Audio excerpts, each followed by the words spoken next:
Dans cet épisode de Mes Bricolos, on va se risquer au jeu des pronostics. Alors je sais, c'est quelque chose qu'on n'a pas l'habitude de faire dans ces épisodes, tout simplement, de Mes Bricolos. Mais moi, je me suis dit que c'était un exercice intéressant parce que on va essayer d'imaginer ce qui va se passer, les produits qui vont être présentés à la WWDC 2025, à la grande keynote d'Apple qui va avoir lieu le 9 juin 2025, c'est-à-dire dans quelques jours. Et pourquoi cet exercice est intéressant, d'imaginer ce qui va se passer et les produits qui vont être présentés ? Parce qu'à la même époque, l'année dernière, avait été annoncé, donc à la WWDC 2024, avait été annoncé Apple Intelligence. Il faut savoir qu'on attendait avec impatience l'arrivée d'Apple Intelligence, en tout cas de la façon dont Apple allait intégrer l'intelligence artificielle. Tous les grands acteurs de l'intelligence artificielle avaient pris énormément de place. Jusqu'à présent, jusqu'à l'année dernière, donc Apple était resté muet, donc on attendait. Et puis WWDC 2024, l'annonce d'Apple Intelligence. Moi, je fais un épisode de Mes Bricolos que je titre La gifle pour vous dire à quel point j'étais époustouflé par cette keynote et les produits qui avaient été présentés, si vous voulez. Le seul problème, c'est qu'on attend. On sait que de nouveaux produits vont arriver pour accueillir cette Apple Intelligence, l'iPhone 16, l'iPhone 16 Pro, etc., le Mac Mini, machin, etc., etc. Et tous ces produits sont marketés, sont présentés comme étant conçus, réfléchis, fabriqués dans l'optique d'accueillir l'Apple Intelligence. Le seul problème, c'est qu'Apple Intelligence n'a jamais vu le jour. Là, ça fait 1 an et on n'a jamais vu Apple Intelligence. Et même Apple Intelligence a été décalé, a été pas annulé, mais retardé. Donc, c'est un camouflet terrible pour Apple. On ne se rend pas compte à quel point ils sont dans une situation critique. Donc, essayer de penser ce qui va se passer la semaine prochaine, c'est essayer aussi de voir comment ils peuvent se sortir de cette situation. Donc, c'est l'exercice qu'on va essayer de tenter de faire. Alors, dans cet épisode, on va d'abord contextualiser pour comprendre un petit peu ce qui s'est passé depuis 1 an et pourquoi c'est important. Et en même temps, on va essayer d'imaginer comment ils pourraient, et en tout cas, vous donner, moi, mon approche, ma vision sur ce qui peut être présenté, pourquoi il serait intéressant qu'ils présentent ce type de produit pour se sortir un petit peu de cette situation. En tout cas, ce que j'espère d'une certaine façon. Donc moi, je vous propose qu'on se retrouve tout de suite en couleur pour découvrir tout ça. Vous allez voir, en tout cas, je vais essayer de faire en sorte que cet épisode de Mes Bricolos soit passionnant. Allez, à tout de suite les amis. Salam alaikum, bienvenue à tous dans ce nouvel épisode de Mes Bricolos, épisode numéro 38 de la saison 5. Comment vont mes bricologistes préférés? Comment ça va les amis? J'espère que vous avez passé une merveilleuse semaine. Moi, ça me fait toujours très plaisir de vous retrouver. C'est notre petit rituel hebdomadaire. Chaque mercredi à 17h heure GMT, je publie un nouvel épisode de Mes Bricolos.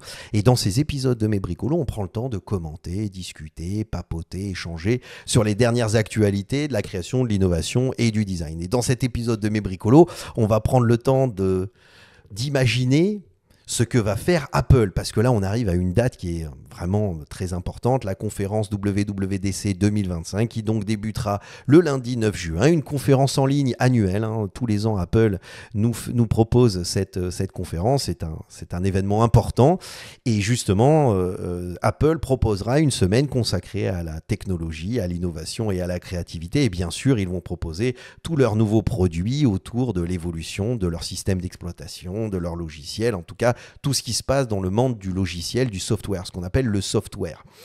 D'accord ? Donc c'est un événement qui est annoncé, il l'annonce toujours de la même façon, avec des images qui sont intrigantes, avec un principe de communication qui attise notre curiosité, qui nous donne envie de savoir ce qui s'y passe. Alors moi, très clairement, je vous le dis tout de suite, j'ai toujours assisté à toutes les keynotes d'Apple. Pourquoi ? Parce que je suis designer, ça fait plus de 20 ans maintenant que j'exerce ce métier, je travaille avec des marques, des entreprises, etc. Et souvent Apple est une marque qu'on utilise pour valoriser notre travail, notre métier auprès d'entreprises qui ne sont pas forcément habituées ou qui n'ont pas intégré le design. Donc c'est vrai que tu prends Apple, tu dis regardez comment Apple, Steve Jobs à l'époque a intégré le design, s'est posé la question du consommateur, du client, de l'utilisateur et justement de lui proposer des produits ergonomiques, fonctionnels, effectivement beaux, intéressants avec un travail de style, mais je veux dire surtout ergonomie fonctionnelle, si on parle de l'écosystème Apple, et c'est une approche de design où on place le consommateur au centre de l'approche du développement développement du produit.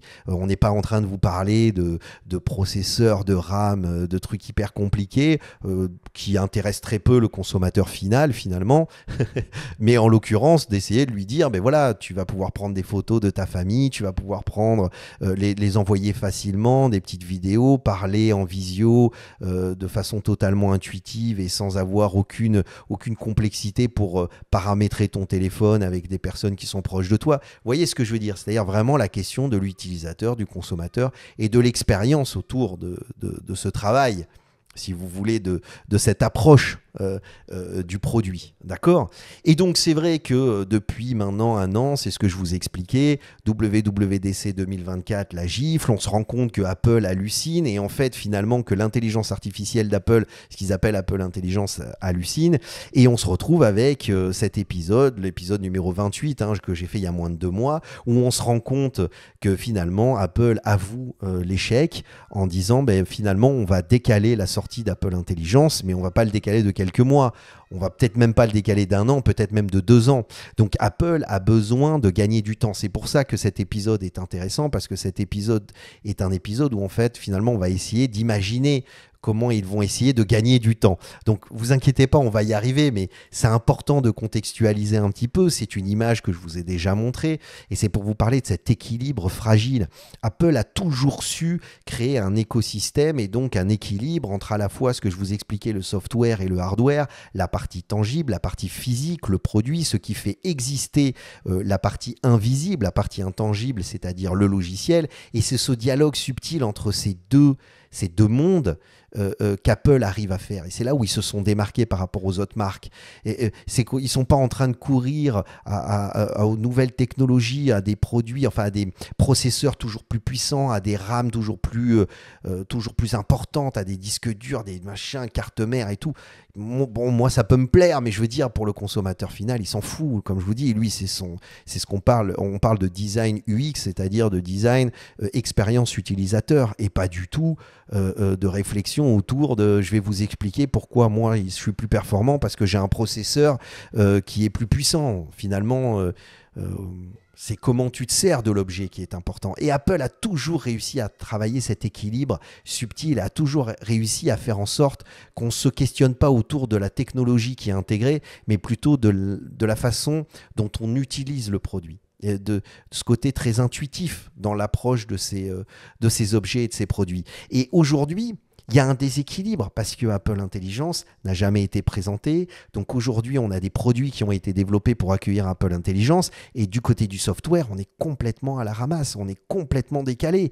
Donc là, ça pose un vrai problème. Et il ne faut pas attendre plus pour que Google se jette dedans. Google, il y a quelques semaines, nous ont fait l'équivalent. La Keynote, c'est un peu une WWDC, mais version Google, où ils ont parlé de Gemini, de l'intelligence artificielle, de l'intégration de cette intelligence artificielle dans toutes leurs plateformes. Ils ont parlé de Google Glass avec un produit qui est très prometteur. C'est une attaque frontale et directe orientée vers Apple. Là, ils ont envoyé un obus, mais hyper violent dans la tronche d'Apple. Et quelques semaines, même pas quelques semaines, une semaine après cette présentation de Google, on a Sam Altman, qui est quand même le fondateur, un des fondateurs d'OpenAI, qui s'associe avec Johnny Ive pour nous parler de développement de nouveaux produits. Je vous en ai fait un épisode de mes bricolos. Je vous conseille d'aller le voir. C'était celui de la semaine dernière. Mais ce qui est tragique, et d'ailleurs je l'avais fait en me disant, il y a un moment donné, je me servirai de cet épisode pour plus tard, parce que je savais très bien qu'il y allait y avoir cette keynote d'Apple, parce que Johnny Ive, c'est quand même une figure importante du design d'Apple. C'est celui qui a développé les iPods, c'est celui qui a développé le premier iPhone avec Steve Jobs, c'était l'acolyte de Steve Jobs, c'était celui qui permettait de rendre tangible la vision de cette personnalité des nouvelles technologies, Steve Jobs. Donc si vous voulez... voilà, c'est quelqu'un de très important. Alors, est-ce qu'ils vont réussir pour autant? C'est pas forcément. Sam Altman, OpenAI, ils font du logiciel, ils font de l'intelligence artificielle, mais ils n'ont pas l'expérience d'Apple. Ils n'ont pas développé de produits. Johnny Ive, aussi fort soit-il, depuis qu'il n'y a plus Steve Jobs, je veux dire, qu'est-ce qu'il a proposé de si disruptif, de si intéressant? Je ne sais pas. Ça reste un très bon designer. Hein. Comprenez bien que je critique pas la personne, mais je constate simplement. Donc, est-ce qu'ils vont être capables de développer un produit intéressant qui va mettre à genoux Apple? Je ne sais pas. C'est possible, mais j'en suis pas convaincu. Hein. Franchement, honnêtement, aujourd'hui, on verra bien, mais je suis pas persuadé.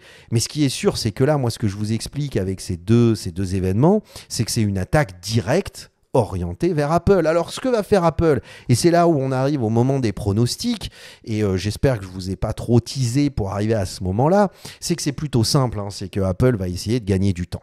Ils vont essayer de gagner du temps parce qu'ils ont les ressources, ils ont les moyens nécessaires pour faire en sorte de se positionner et d'essayer de relever le challenge de l'intelligence artificielle. Sauf que ça demande du temps parce qu'il y a eu des querelles internes. J'ai lu pas mal d'articles dans ce sens. Et d'ailleurs, je connais des gens qui ont travaillé pour Apple et qui m'ont expliqué que c'était vraiment très compliqué ce qui se passait en ce moment. Il y avait vraiment de grosses querelles internes. Donc, on en voit le résultat aujourd'hui. Maintenant, c'est une entreprise qui s'est déjà mobilisée, remobilisée dans des moments qui ont été difficiles, on le sait aussi. Donc moi, je ne mets pas du tout en doute le fait qu'ils vont réussir à trouver si tu veux, des solutions à ces problèmes-là. Mais ce qui est sûr, c'est qu'ils ont besoin de gagner du temps.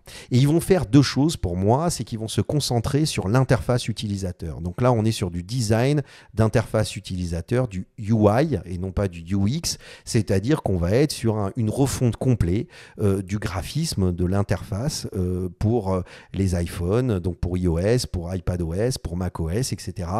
Ça fait longtemps qu'on attend ça, les consommateurs, les clients attendent ça depuis très longtemps.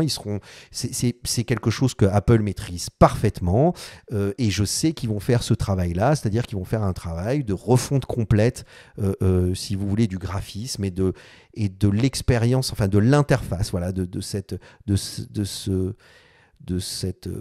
contact, de ce rapport sensoriel, si vous voulez, c'est le mot que je cherchais, avec le logiciel d'Apple, avec tous ces logiciels d'Apple. Ils sont très forts, ils maîtrisent parfaitement ce domaine-là. C'est quelque chose qui est attendu depuis longtemps. Ça va satisfaire les clients et ça ne va pas être trop compliqué pour eux.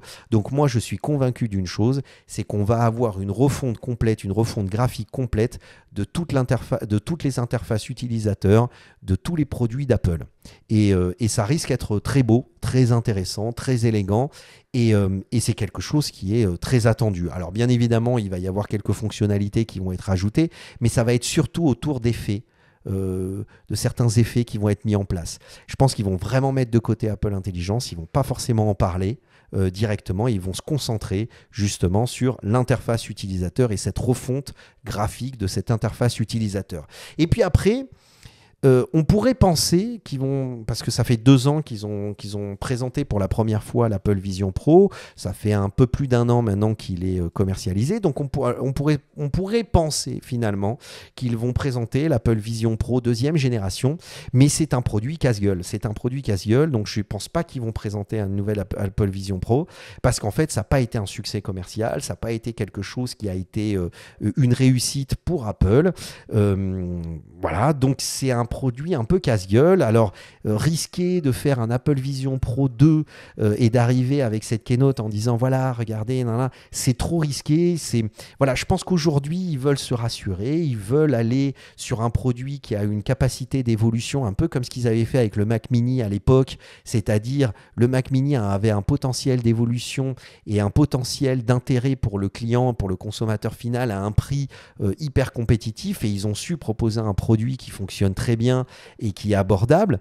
Donc je ne pense pas que l'Apple Vision Pro soit ce produit. Par contre, je pense que c'est l'Apple TV. Voilà, je pense que vraiment honnêtement, j'en avais déjà parlé, pour moi, c'est l'Apple TV qui va évoluer parce que sa capacité d'évolution, son potentiel d'évolution est très important. Je pense qu'aussi, en plus de ça, c'est un produit qui est très abordable, qui coûte pas cher. Je crois qu'il est autour des 130 €, des 1500 dirhams, si vous voulez, à peu près vers là. Et c'est un produit qui fonctionne très bien, que vous branchez à votre télé et qui vous permet finalement de ne plus utiliser aucun autre système. Vous pouvez faire vous avez plusieurs fonctionnalités qui sont disponibles. Alors bien sûr, vous avez Apple TV+, vous avez la possibilité d'avoir tous les grands grands prestataires dans le domaine du VOD, de la vidéo on demande avec Disney+, Netflix, etc., etc. Donc si vous voulez, voilà, vous avez un produit qui fonctionne très bien, qui plaît aux consommateurs, qui a un écosystème, qui participe à cet écosystème d'Apple, qui est un produit qui est très abordable, qui est en termes d'interface fonctionne bien, facilement appropriable. Je veux dire, et qui peut évoluer. Et comment il va évoluer? Je pense qu'ils vont aller vers le jeu vidéo. Ça a toujours été un peu une épine dans le pied d'Apple, c'est-à-dire le jeu vidéo a toujours été un problème depuis l'existence d'Apple. Hein. Ça a toujours été un problème. C'est toujours Windows qui ont su faire des systèmes d'exploitation qui permettaient d'accueillir du jeu vidéo. Et puis après, on a eu les plateformes qui ne faisaient que du jeu vidéo. Et là, je pense que Apple TV va changer peut-être de nom, va arriver vers Apple Game TV, Apple je sais pas quoi. Peut-être ils vont aller vers quelque chose comme ça, mais où ils vont intégrer le jeu vidéo. Et ça fait longtemps en plus que les clients d'Apple attendent ça. Ça fait longtemps que c'est un enjeu important pour Apple et c'est quelque chose qu'ils maîtrisent parfaitement, qu'ils peuvent parfaitement maîtriser. Ils ont commencé à le faire avec Apple Arcade qui fait partie de l'App Store, mais c'est quelque chose qui fait partie de l'App Store. Maintenant, je pense qu'ils vont le détacher de l'App Store et ils vont faire une Apple TV, peut-être avec un nouveau produit, une nouvelle proposition de produit. On ne sera plus sur cette Apple TV qu'on a connue. Ça fait longtemps en plus qu'elle est disponible et qu'elle n'a pas subi d'évolution.